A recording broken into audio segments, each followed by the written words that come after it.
Hello, everyone. Hello from the Aquarium of the Pacific here in Long Beach, California. My name is Amanda, and thank you for joining us today as we do some aquarium exploration and explore a little bit more about birds. We're going to focus on penguins to puffins. And before we get started, though, we wanted to make you aware of some of the resources that we have online on our website. So if you go to www.aquariumofpacific.org, you will find this right at the top. I'm glad you've already found it for our Aquarium Online Academy. And this is for the special programs that we are teaching this week. And you can click on that and be directed to a link for the different types of programs that we're offering. You will notice that every program we do is geared towards a different age. And you can see what those ages are listed in the explanation right here where they have the or actually, it's not listed right there, is it? It's right there at the time. But there is another place on our main page. You can see right here, grades K through 2, grades 3 through 5, whatnot. Okay, so you can see those listed. Click on the one you're interested in. It shows you what time you can join us live. Now, when you're joining us live, that means that you can text in questions and we can answer them. However, these will still be available online that you can refer to later after our program is over. If that is the case, if you're watching this because you clicked on a YouTube channel, you can still ask questions, but we will ask you to send them to our email. And so our email, let me show you a sign here, is right here. It'd be live at LB for Long Beach, AOP, aquariumofpacific.org. So if you have any questions as you're watching this as a recorded episode, you can just email your questions to live@lbaop.org, and we'll be able to answer those questions at that time. However, if you're tuning in live right now, you can just text your questions to the number that you see on the screen. And children, make sure that you get your parents' permission before you do that. All right. Is there anything else we'd like to show you from our website? All right, good. Wanted to make sure we got all that out of the way. All right, so we're going to focus in now on birds. So when you think about birds and you think about aquariums, sometimes those are not the two animals that you think of that go together. But if you think about the water, birds, there are certainly birds that live in and around the water. And we do have some here at the aquarium. Have you ever visited the Aquarium of the Pacific before? Well, even if you haven't, you may have been to another aquarium where you may have seen some of the birds that we were showing just before this program started. I'll give you a hint. They're black and they're white. You got it. Penguins. Now, here at the Aquarium of the Pacific, we have some Magellanic penguins.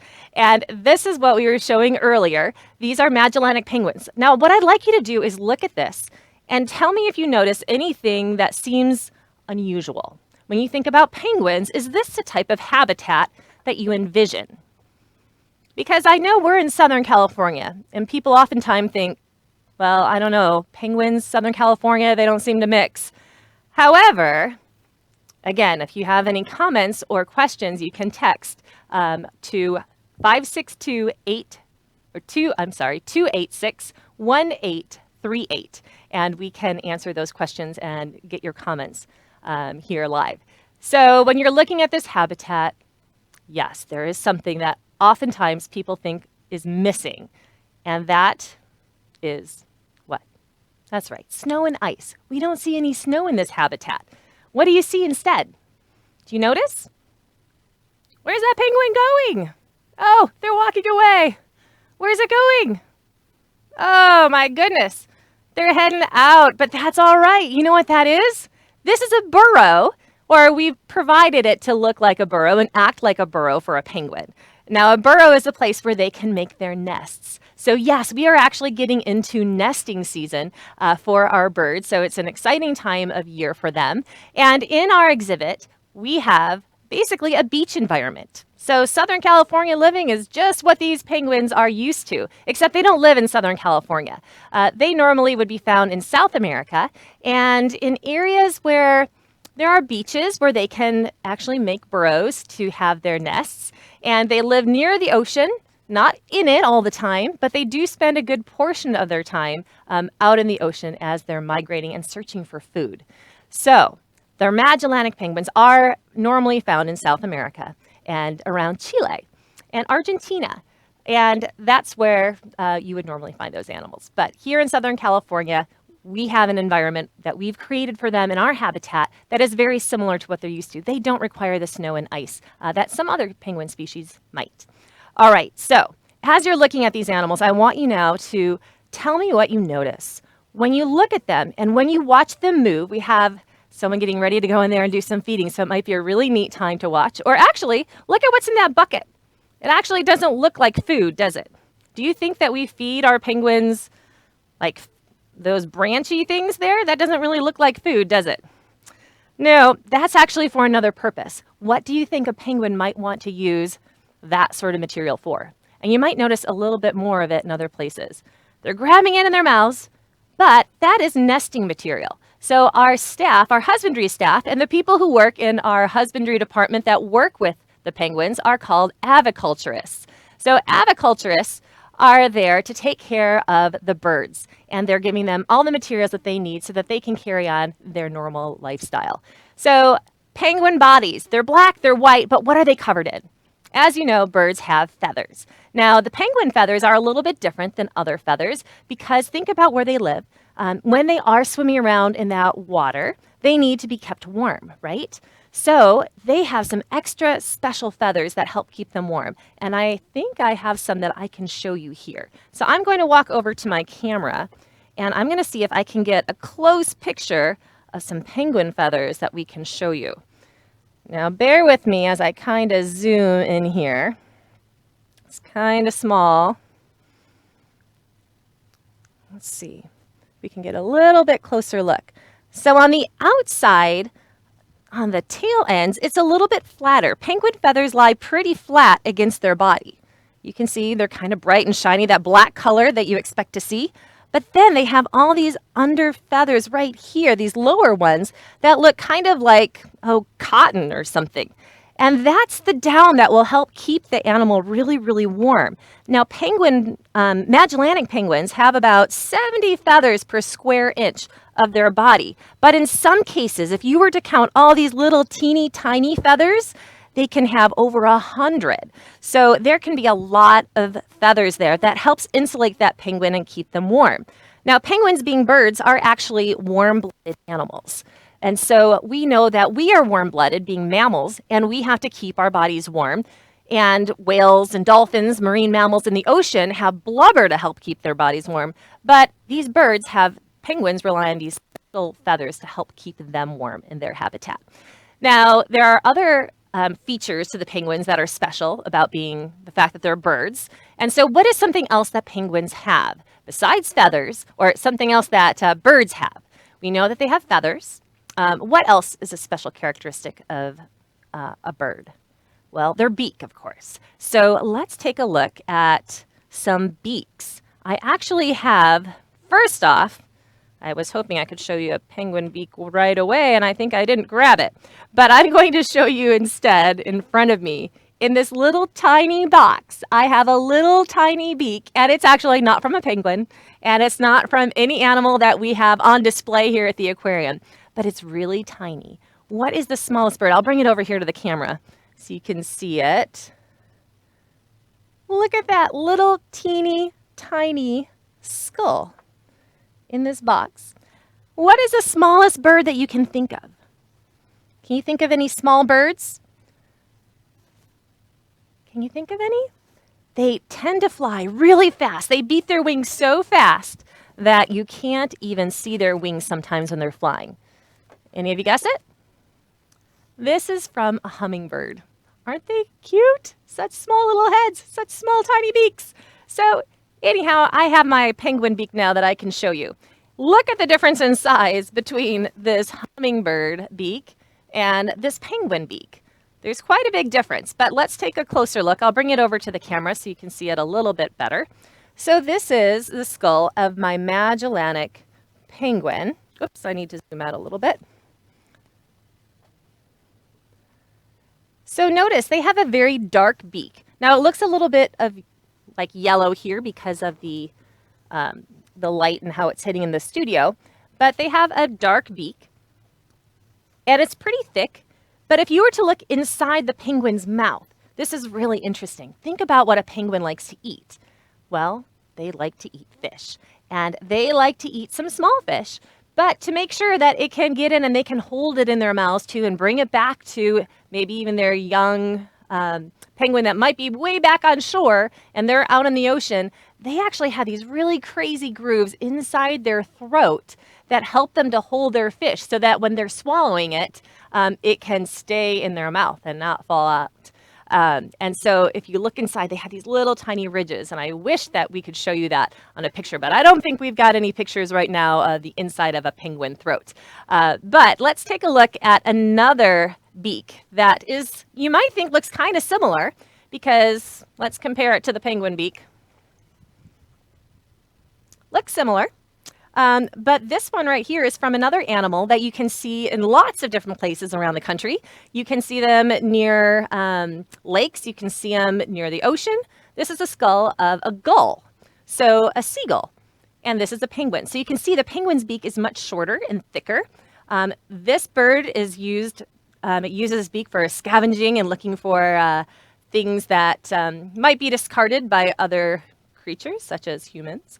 But they also have these long, they have that dark color beak on this one, but it's much longer and skinnier. But not as long and skinny as this one. Now, this is also another bird that can be found in various parts of the country. They like to be by the water, though, because if you look at how long and skinny this bird beak is, they must use that, or I'll tell you, it's really helpful for them to use it for eating fish that might be swimming in the water and getting fish out of the water. But this comes from a bird that has very long legs, much shorter than the legs of our penguin. So this is from a great blue heron. So you may have seen a picture like this before, or you may have seen a bird with a long neck, and this is what their beak looks like. So their beak helps them in getting their food because they don't have they can't put their wings out and fingers to help grab their food and bring it in. So they have to rely on that beak as their tool. And this one is really long to help them fish out that water, or that fish from the water. There's a bird around here, though, that has an even longer beak than the great blue heron. Would you like to see what it is? This one right here. This is one of the longest bird beaks you could imagine, right? This is from our friend, the brown pelican. Now, we have these around Southern California, all over the place. They're brown, and at different times of their year, their coloring changes and they look a little bit different. Sometimes they're really vibrant with lots of colors, sometimes, or lots of colors around their face, lots of yellow and some orange and red.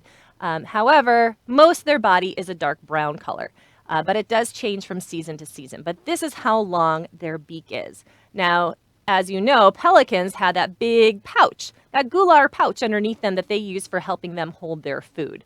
But again, this is their best tool for helping them get that food. When they get their food, they go diving in from the ocean or from the air. They see it way up high as they're flying, and then they tuck their wings back and they help dive right into the water to help them grab that food. All right. I have a couple questions that I'd like to answer. One is from Camilla. It says, why do penguins' tails hang so low? Oh, that's actually a really great observation that you made about our Magellanic penguins. There's one shaking its tail right now.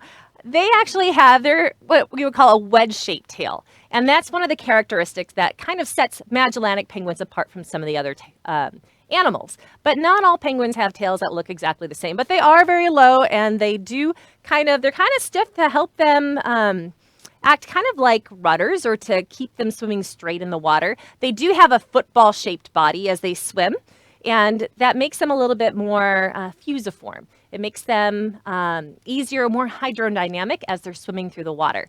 So that tail might help them in that way. I don't know why it's so much lower. It might help them with their balance, because you'll notice as they walk, do they walk kind of normally? What do we think about penguins when they're walking? We think about them waddling. And so maybe having that lower to the ground hanging tail might even help them a little bit with their balance. I'm not totally sure, but that's a good question. Another question was, what do we feed the penguins? And so our penguins get fed various types of fish. They might, just small fish like capelin. I'm trying to think, I don't know if anyone helps me with any other specific ones. What ones? Herring. Okay, so also herring. But they tend to eat smaller sized fish, not really, really big ones. Let's see. So I love watching these guys. Look at them. Notice what they're doing with their beaks. What do you think they're doing right now? Have you ever seen birds do that with their beaks where they kind of go over their feathers? Well, to keep them nice and warm, we talked about them having those feathers, but they also need to make sure that they are waterproof. They need to be resistant when they're in that cold water. And to make them waterproof, they have an oil gland. And when they get that oil, they'll rub it all over their beak and then rub it all over their feathers to help keep them waterproof from that really cold water that they're in. So you're looking at animals that we would say are preening themselves right now and help grooming and making sure everything's fluffed up and the feathers are separated just the way they should be. We also have another question. How do they fight during mating season? Okay, how do they fight during mating season? Well, that's actually a good question because I'm not sure if I have a great answer for that. Because it's hard to know for sure if they're really fighting, but they do compete. They want to make sure that they are getting the animal, the mate that they want, and they don't want anyone else to take it. And so they might make calls. And you guys can correct me if I'm wrong here, if I have any of my information that's not correct on the penguin, since I'm not a penguin expert. But they do make a braying sound. And that's something that's actually really interesting. People don't realize that penguins make noises. And they'll throw their heads back and make this braying sound that kind of they say it brays like a donkey will bray. So they make this really interesting sound. And that might be something to say like, hey, this is my area. This is my girl. Just keep away. This is my territory. There might be other things that they're communicating as they're braying, but they will take their beaks and they will go back and forth. And that's kind of like, I guess, the equivalent of a sword fight. And they're using their beaks for that. And so they'll actually just go back and forth with their beaks when they're competing with each other. So I don't know how they determine who wins, but I guess that would be my best explanation for how penguins fight during mating season. We also have another question from Lauren and Benicio. Why do penguins have yellow on them? Oh, so on the underside. Sometimes the whitish part doesn't always stay white. And you can imagine if the penguins are not just standing perfectly upright and preening perfectly all the time and they're laying down their bellies, sometimes it gets a little dirty. And you might notice some of that yellow coloration is just from sometimes penguins themselves and not being the cleanest, neatest birds in the world. Okay, I will say it. It could just be poop. There you go. That's what you wanted me to say.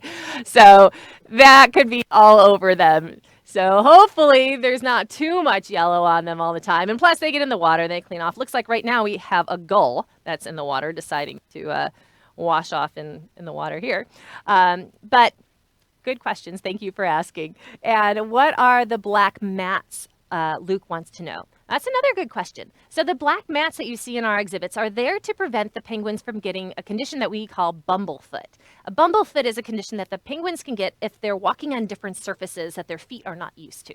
And so it's a nice little padding for them, kind of cushion, so they're not on the hard rock surfaces all the time.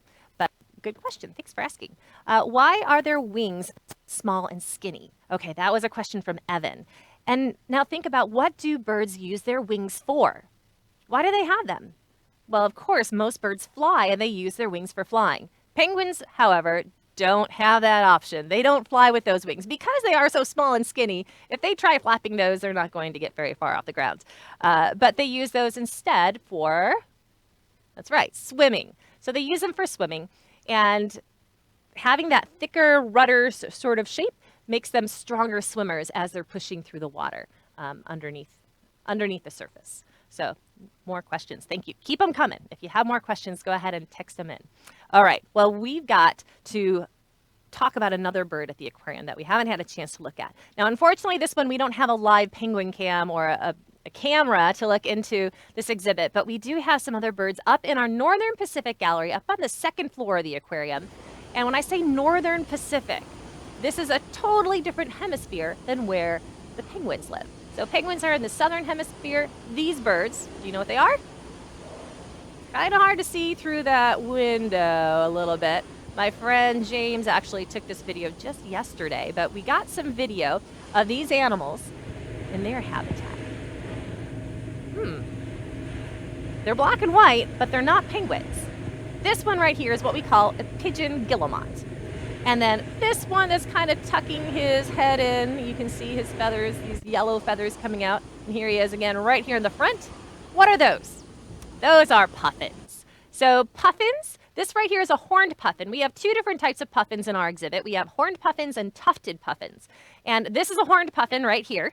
And the horned puffins have, did I say the other one wrong? This one, you'll notice they have this little horn right above their eye, that kind of this leathery patch that sticks up like that.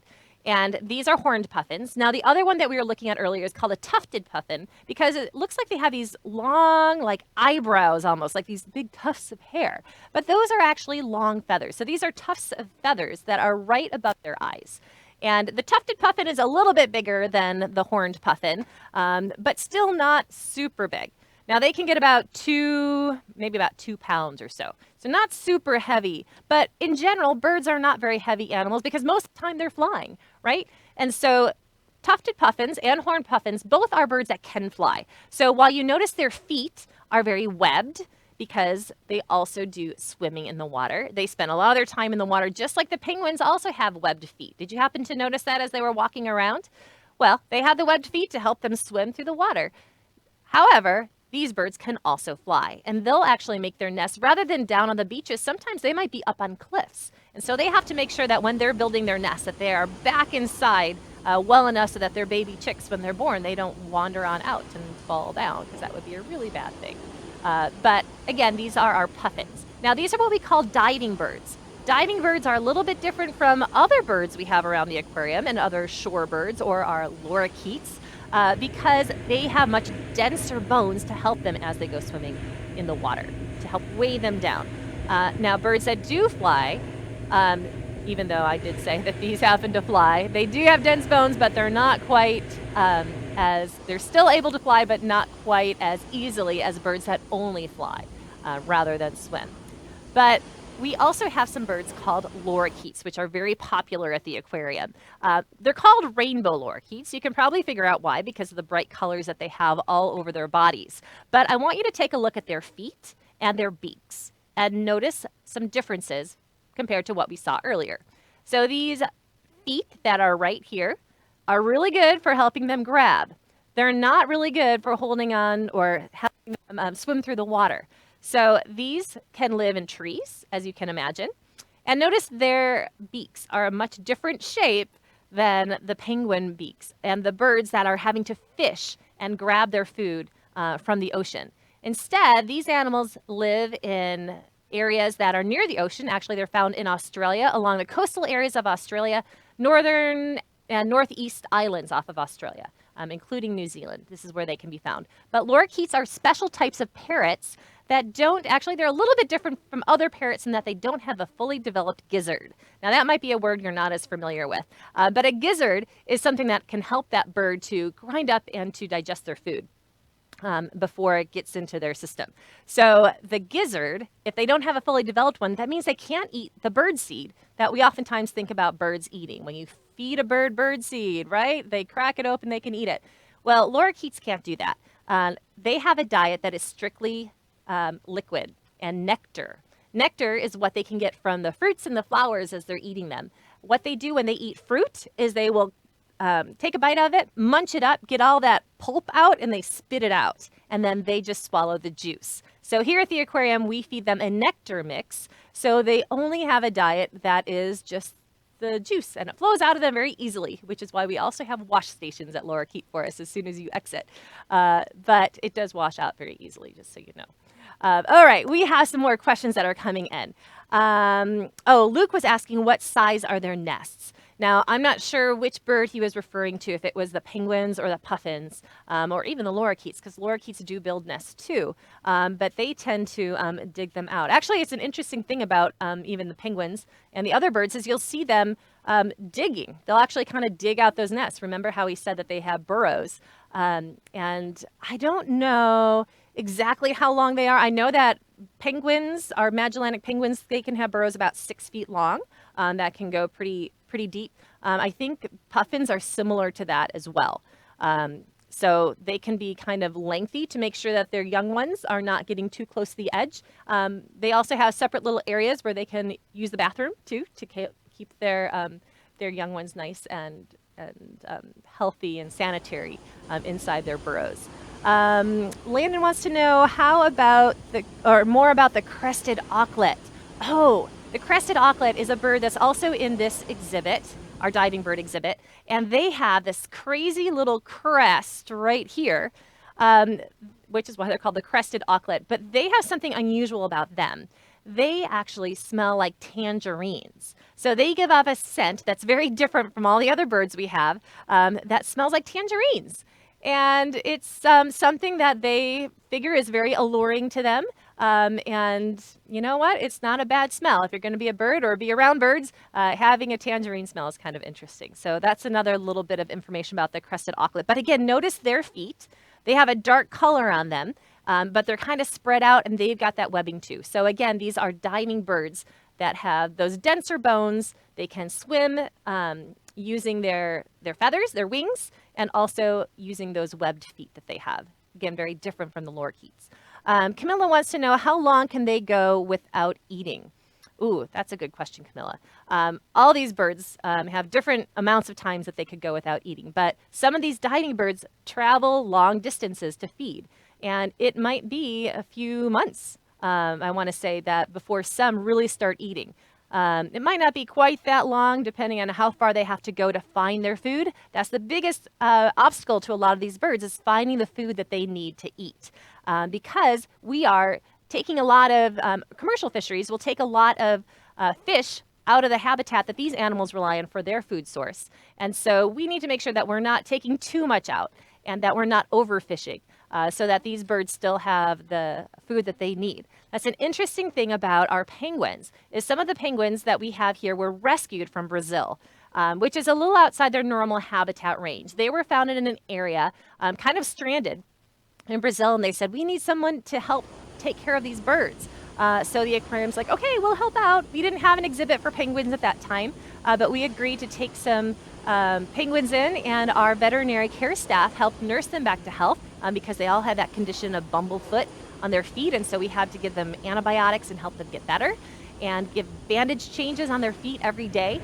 But it was kind of neat because our staff and our guests actually got to watch that happen at our Molina Animal Care Center here. But we took care of those penguins, and now we have a home for them here at the Aquarium of the Pacific in our June Keys penguin habitat. But again, that was because they were trying to follow their food and look for food in a different area, then just got a little bit too far from home. Abriana wants to know, how do they choose their mates? It's a good question.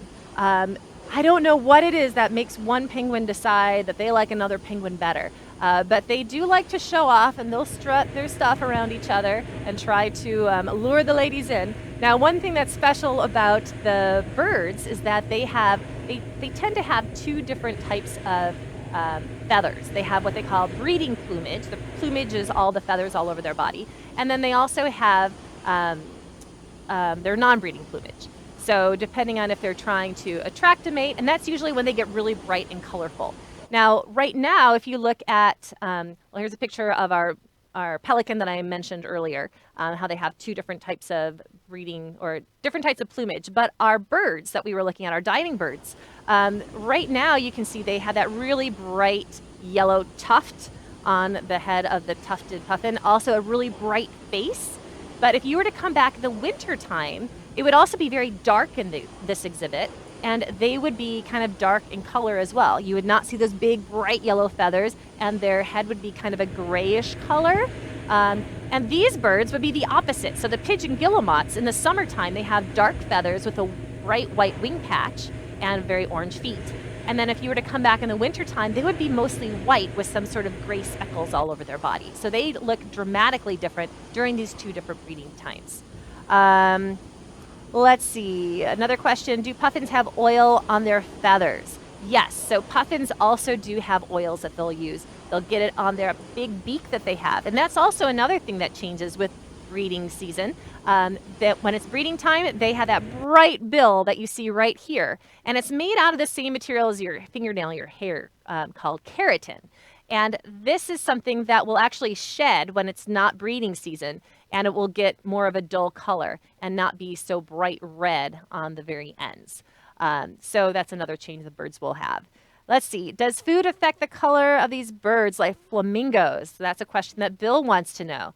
Another good question. But as far as I know, with all these diving birds, their color pretty much stays the same. It's always black and white. And some of those other orange colorations, their feet, their beak, is not dependent on the type of the food that they eat. It's just dependent on their genetics and the type of bird that they are. But I don't know of any color changes with any of the birds, including the lorikeets and their bright feathers. How old do lorikeets get? That's a good question. I believe they can get about 25 years old in really good conditions. Here are our lorikeets again. These two right here are what we call Swainson's lorikeets. We have 3 different kinds of lorikeets here at the Aquarium of the Pacific. And even though they all kind of look the same, they all have the bright rainbow colors all over their body, there are some differences.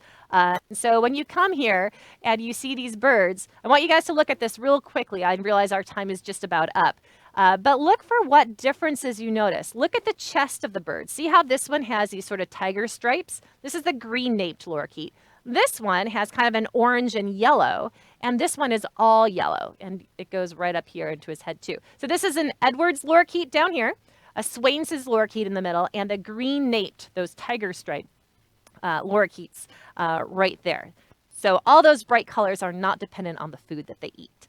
And then why are penguins black and white? That's a great question, Madeline. Madeline noticed that they have that black on the top and the light on the bottom, and that's something that we call counter shading. That helps the animal to blend in better and camouflage in its environment so that if it's swimming in the water, something above them is going to look down and see that dark body and blend in with the bottom of the ocean, be really, really dark. If they are swimming on the underside and they're looking up towards where the light's coming from at the surface of the water, it's going to be light, seeing that white underside. So it's a way that helps them to camouflage. And we call that counter shading. Great observation. And then how many puffin babies do we have? Right now, Joey, he's the one who asked that question. We have 1 puffin baby that I'm aware of. And so it was born to one of our puffins. It was a tufted puffin that we have. But right now, it's not going through the same breeding plumage changes. So it doesn't have the same bright colorations that the other adult puffins have right now. But good question. And why are lorikeets colorful? Well, if you also looked at the pictures in the background of where the lorikeets are, they live in areas where there's lots of trees, lots of green, and also some bright flowers.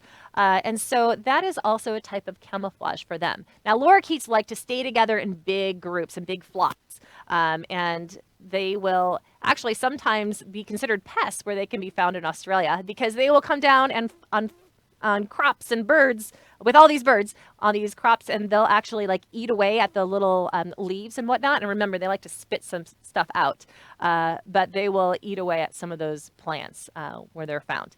Okay, how do you tell which penguin is the alpha or the dominant penguin? And that's coming from Watson.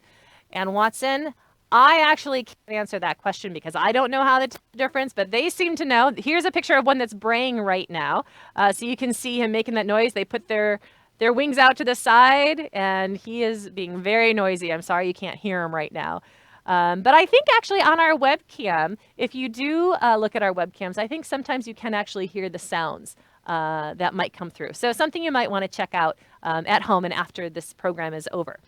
We also have some of our penguin feeds that have been broadcast live from the aquarium as well. So you might want to tune into some of those. Let's see. Did I get all these questions? How many puffin babies do we have? Yes. How do puffins find a mate? Again, probably the similar fact that the penguins do. I can't tell you exactly what it is that makes them impressed more by one penguin or puffin than another. So that's up to the birds to decide. What is Bumblefoot? Again, it's that condition, and that was from the Kako tribe. Bumblefoot is a condition of on their feet, where when they're not in the same locations, it can really wear away at their feet and make them very uncomfortable, and it causes these sores. And so we treat those sores by having antibiotics given to them and wrapped up and bandages and helping them get all the care that they need. All right, well, we are out of time. So thank you so much for joining us for this little jaunt through the aquarium and looking at our birds here at the Aquarium of the Pacific. I hope that you will use our webcams and check out some of these exhibits on your own, and tune in for other programs that we're offering. And again, thanks for joining us today, and have a wonderful day. Bye, everyone.